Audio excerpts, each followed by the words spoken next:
Welcome to my channel Class Winner by Shri Shyam Books, All India #1 Skill Books Publisher. नमस्कार। कभी सोचा है कुछ लोग अपनी बात इतनी आसानी से कैसे समझा लेते हैं? मतलब उनकी बात सीधी दिल में उतर जाती है। आज हम इसी कला के यानी कम्युनिकेशन के कुछ राज जानने वाले हैं। और हाँ, ये बातें फिजिकल एक्टिविटी ट्रेनर्स के कोर्स से जरूर ली गई हैं, लेकिन ये ऐसे सिद्धांत हैं जो हर किसी के हर जगह काम आते हैं। तो चलिए एक सवाल से शुरू करते हैं। किसी भी आइडिया को, किसी भी विचार को ऐसे कैसे समझाया जाए कि वो हमेशा के लिए याद रह जाए? सोचिए, चाहे कोई ट्रेनर हो, टीम का लीडर हो या बस दोस्तों को अपनी बात समझानी हो, ये एक ऐसा हुनर है जो सच में सब कुछ बदल सकता है। तो आज का हमारा सफर कैसा रहेगा? सबसे पहले हम कम्युनिकेशन के बिल्कुल बेसिक एलिमेंट्स समझेंगे। फिर हम उस भाषा की बात करेंगे जो बिना शब्दों के बोली जाती है। इसके बाद प्रभावशाली बातचीत के वो 7 गोल्डन रूल्स मतलब 7 C's देखेंगे। फिर जानेंगे कि बातचीत में क्या क्या रुकावटें आती हैं और उन्हें पार कैसे करना है। और आखिर में हम कलम की ताकत को भी समझेंगे। तो तैयार हैं? चलिए शुरू करते हैं। चलिए तो सबसे पहले नींव की बात करते हैं। देखिए, कोई भी बातचीत हो, दोस्तों से गपशप हो या कोई बड़ी प्रोफेशनल मीटिंग, वो कुछ बुनियादी चीजों पर ही टिकी होती है। अगर इन मूल तत्वों को समझ लिया ना, तो समझिए कि एक बेहतरीन कम्युनिकेटर बनने की राह पर पहला कदम बढ़ गया। अच्छा, कम्युनिकेशन को कभी भी एक तरफा रास्ता नहीं समझना चाहिए। ये तो एक पूरा सर्कल है। इसे ऐसे सोचे जैसे कोई गेंद फेंक रहा है। जो फेंक रहा है वो है सेंडर, गेंद है हमारा मैसेज और हवा है मीडियम। अब सामने वाला यानी रिसीवर गेंद को पकड़ता है और वापस फेंकता है। ये जो वापस फेंकना है ना, बस यही है फीडबैक। और इस फीडबैक के बिना ये खेल अधूरा है, बिल्कुल हमारी बातचीत की तरह। तो कम्युनिकेशन का मतलब सिर्फ बोलना नहीं होता। यहाँ 2 तरह की बातें हैं, वर्बल और नॉन वर्बल। देखिए, जब हम बोलते हैं यानी वर्बल कम्युनिकेशन, तो उसका फायदा ये है कि जवाब तुरंत मिल जाता है, एक पर्सनल कनेक्शन बनता है, लेकिन इसका कोई रिकॉर्ड नहीं होता।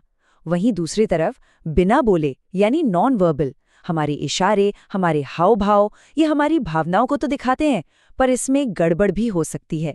मतलब इनके गलत मतलब निकाले जा सकते हैं, खासकर जब कल्चर अलग अलग हो। तो चलिए अब उस भाषा की बात करते हैं जिसमें आवाज की जरूरत ही नहीं होती। कहते हैं ना, जो कहा नहीं जाता वो कहे गए शब्दों से कहीं ज्यादा ताकतवर होता है। तो चलिए देखते हैं कि हमारे हाव भाव और इशारे असल में क्या क्या कह जाते हैं। ये बात बिल्कुल सच है। आपके शारीरिक हाव भाव अक्सर आपके शब्दों से कहीं ज्यादा संवाद कर सकते हैं। जरा सोचिए, अगर कोई मुंह से तो हाँ कह रहा हो, लेकिन उसका सिर ना में हिल रहा हो, तो किस बात पर यकीन होगा? जाहिर है, सिर हिलाने पर। बस यही है नॉन वर्बल कम्युनिकेशन की असली ताकत।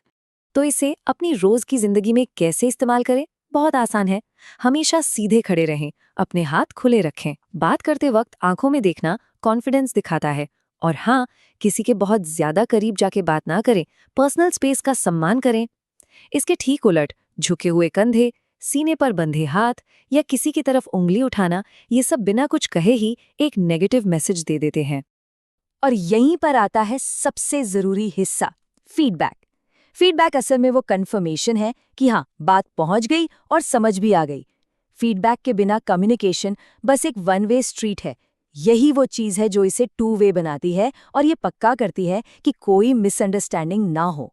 अच्छा, अब हम उस हिस्से पर आ गए हैं जो एक अच्छी बातचीत को एक बेहतरीन यादगार बातचीत में बदल देता है।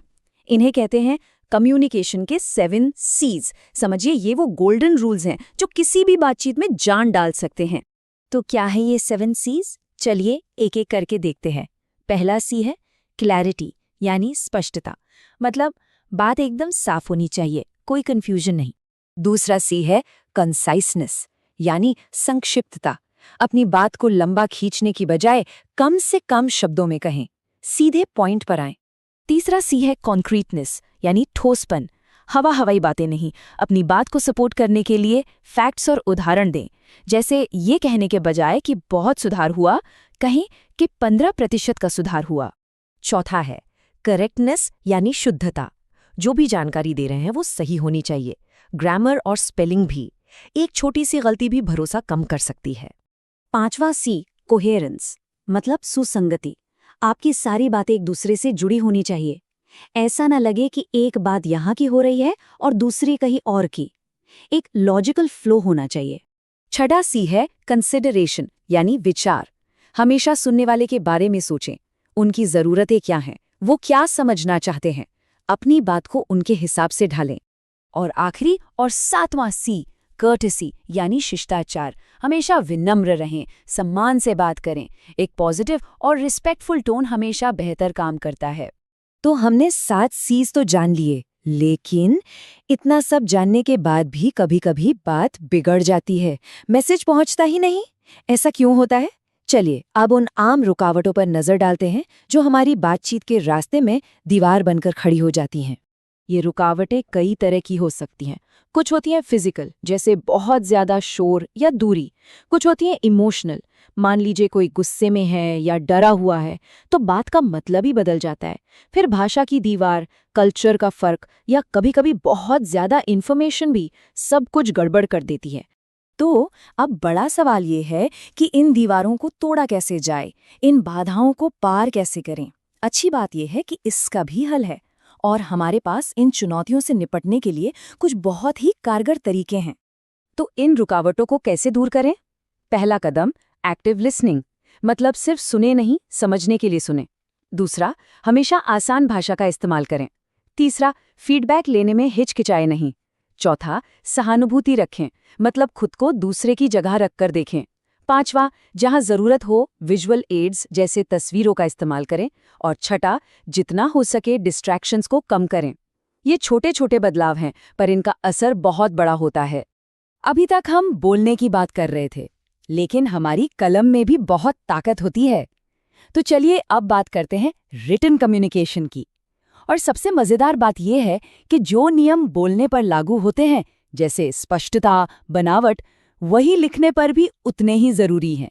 लिखते समय हम अक्सर पंक्चुएशन यानी कि विराम चिन्हों को ज्यादा अहमियत नहीं देते, पर जरा सोचिए, एक कॉमा, एक फुल स्टॉप या एक क्वेश्चन मार्क क्या करता है?